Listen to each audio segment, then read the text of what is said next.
लेकिन इस बीच 4 और बड़ी खबरें आपको बता देते हैं। इस वक्त की जो बड़ी खबर सामने आ रही वो है, ट्रंप ने ईरान को एक बार फिर से धमकी दी है। डील को लेकर ईरान को फिर से धमकी देते हुए ट्रंप नजर आए हैं डील को लेकर। साथ ही साथ दूसरी बड़ी खबर, ईरान की फ्री संपत्ति जारी करेगा और फ्री संपत्ति पर समझौता तय, ये गालिबाफ कहते हुए नजर आ रहे हैं। तो ये इस वक्त की बड़ी खबर है, ये आप तस्वीर देखिए, जिसमें तीसरी बड़ी खबर यह है कि अमेरिका की डिप्लोमेटिक जो चाल है वो तेज होती हुई नजर आ रही है। सब कुछ बदल चुका है।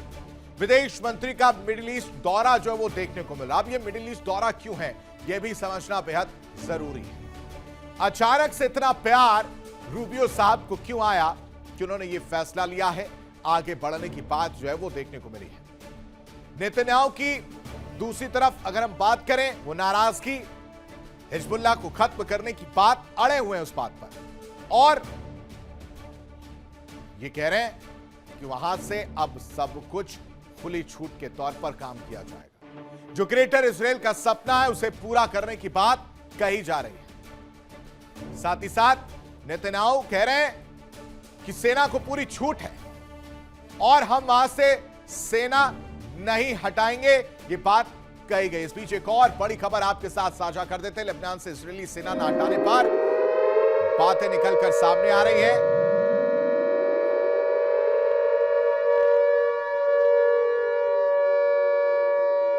तो इस मामले पर गौर किया जाएगा, डोनाल्ड ट्रंप कहते हुए नजर आ रहे, कह रहे मैं समस्याओं को सुलझाने वाला व्यक्ति हूं।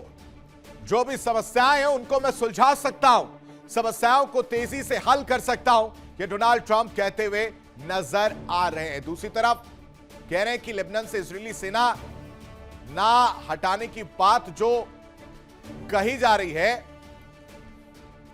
वो पूरी तरह से समझने की जरूरत है कि आखिर इस तरह की बातें नेतन्याहू क्यों कर रहे हैं। कह रहे हैं कि मैं समस्याओं को सुलझा सकता हूं, यानी जो समस्या पैदा की गई, जो समस्या पैदा करने वाला इंसान है, वो खुद ये कह रहा है कि वो समस्या का समाधान कर देगा।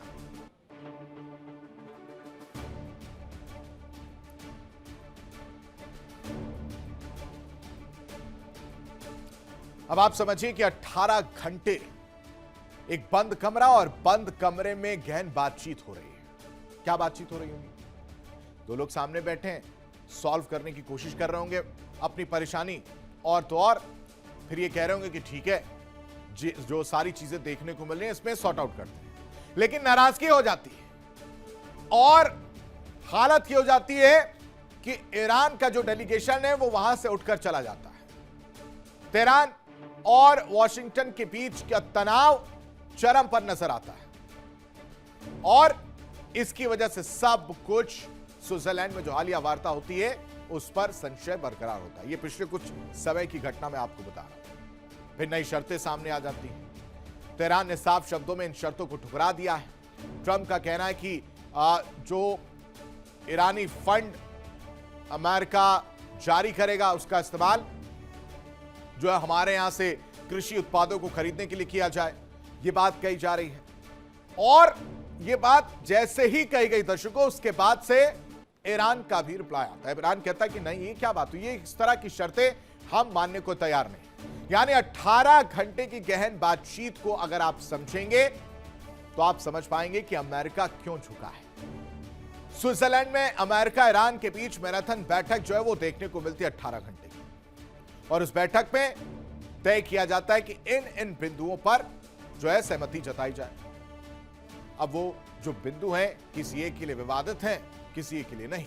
तो इस दौरान होता है कि कई विवादित मुद्दों पर लंबी चर्चा चलती है। साथ ही साथ दोनों देशों के जो प्रतिनिधि मंडल होते हैं वो आमने सामने बैठते हैं और ईरान की जब्त संपत्ति रिलीज करने पर सहमति जो है वो देखने को मिलती है। लेकिन इसमें गेम हो जाता है। 12 अरब डॉलर की डील को लेकर पूरी सहमति बनती है। ये होता है कि चलो ठीक है, इसको हम रिलीज कर देंगे, और इस चीज को तेहरान बड़ी कूटनीतिक सफलता के तौर पर लेता हुआ नजर आ रहा है। आधिकारिक घोषणा पर हालांकि फिलहाल दुनिया की नजर है और इसकी वजह से अमेरिकी वित्त मंत्रालय की तरफ से एक बड़ा कदम जो है वो देखने को मिलता है। देखिए इंडिया डेली 24/7 अब आपके स्मार्ट टीवी पर। इंडिया डेली मौजूद है सभी डिजिटल प्लेटफॉर्म पर लाइव और लगातार। इंडिया डेली 24/7 हर दिन राष्ट्र को समर्पित।